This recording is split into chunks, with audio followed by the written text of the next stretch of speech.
Bonjour à tous, je vous invite à vous abonner à cette chaîne, à aimer, à partager, à commenter ces vidéos, c'est très important. C'est une manière de nous soutenir. Merci à vous tous. Bonjour Louis Rigaudière. Bonjour Clémence. Alors aujourd'hui, vous allez nous parler de la possible fin du gouvernement Borne. Eh oui, vous ne le savez peut-être pas, mais ce mercredi 15 mars se tient la commission mixte paritaire à l'Assemblée nationale, où se réunissent 7 députés et 7 sénateurs pour se prononcer sur la réforme des retraites. Une étape clé pour Macron qui espère un vote positif et affirmer sa détermination pour ce texte rejeté par 7 Français sur 10. Au Sénat, le plan s'est déroulé comme prévu. Un vote très largement favorable grâce notamment à l'appui des Républicains. Et là aussi, pas de bol pour nous, les LR seront également majoritaires avec les macronistes dans cette commission mixte paritaire. Un moyen supplémentaire pour affirmer sa confiance, une confiance qui vire parfois à l'arrogance comme le sénateur Renaissance François Patriat. Je trouve que ce texte, il est à la fois nécessaire et protecteur.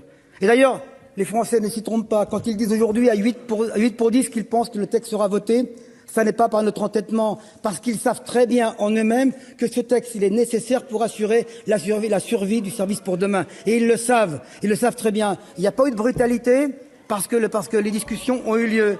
Il n'y a pas eu de brutalité parce que Madame la Première ministre a reçu combien de fois les syndicats? En quoi est-ce que le gouvernement aujourd'hui n'est-il pas autorisé ou fait pour faire ce débat?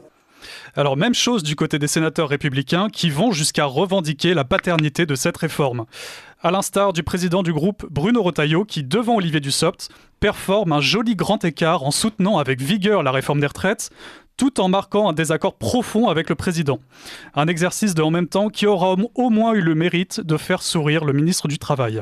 Nous avons voulu agir et cette réforme, nous l'avons voulu. Monsieur le ministre, messieurs les ministres, mais monsieur le ministre Dussopt tout particulièrement, je voudrais m'adresser à vous. Vous irez porter ce message au président de la République. Cette réforme, nous allons la voter, mais nous ne votons pas pour lui. Cette réforme, nous la votons parce que c'est notre réforme. C'est ici qu'elle est née.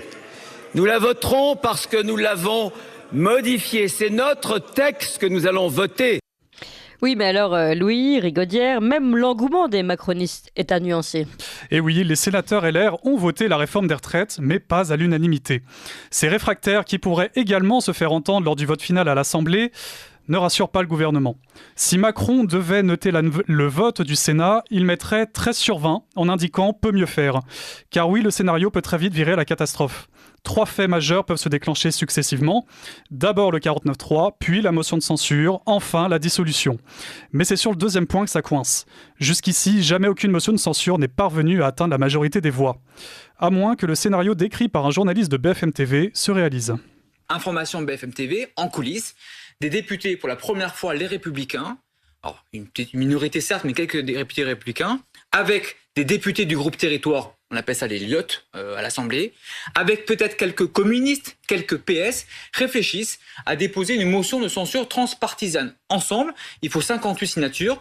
Ils ne les ont pas à l'heure où je vous parle, mais il reste encore une semaine pour les obtenir. S'ils y arrivent à déposer la motion, cette motion, sans aucun doute, sera votée par le RN et par la NUPES. Par conséquent, cette motion de censure sera adoptée. Et par conséquent, le gouvernement tombera. Donc pour la première fois depuis le début de ce second quinquennat, voilà que le gouvernement Borne pourrait tomber, je dis bien pourrait. Ça, c'est dans la perspective d'un 49.3. Voilà, exactement. S'il y a un 49.3, je dis bien s'il y a un 49.3. Et comment vous dire, le gouvernement, il tombe, il se passe quoi après? Alors, Emmanuel Macron a prévenu lors d'un dîner à l'Élysée à l'automne.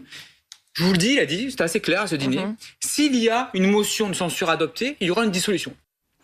Et puis, il y a ces députés républicains comme Pierre Cordier qui affirment haut et fort que le Premier ministre Elisabeth Borne n'a aucune chance d'avoir la majorité des voix pour sa réforme des retraites.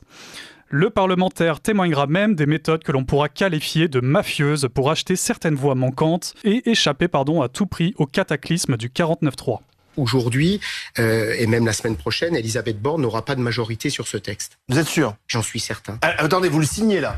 Vous dites que jeudi prochain, il n'y a pas de majorité sur le texte? Non, je le dis. Mais écoutez, je vais vous citer une anecdote.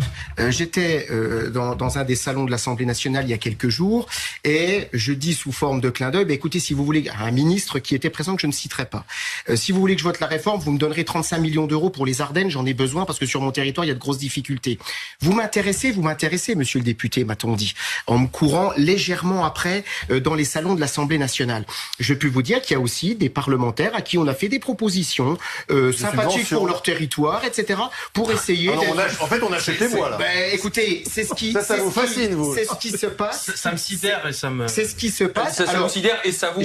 Je vais vous dire, aucun député, les Républicains, j'espère, dans mon groupe, n'a accepté ce genre de chantage.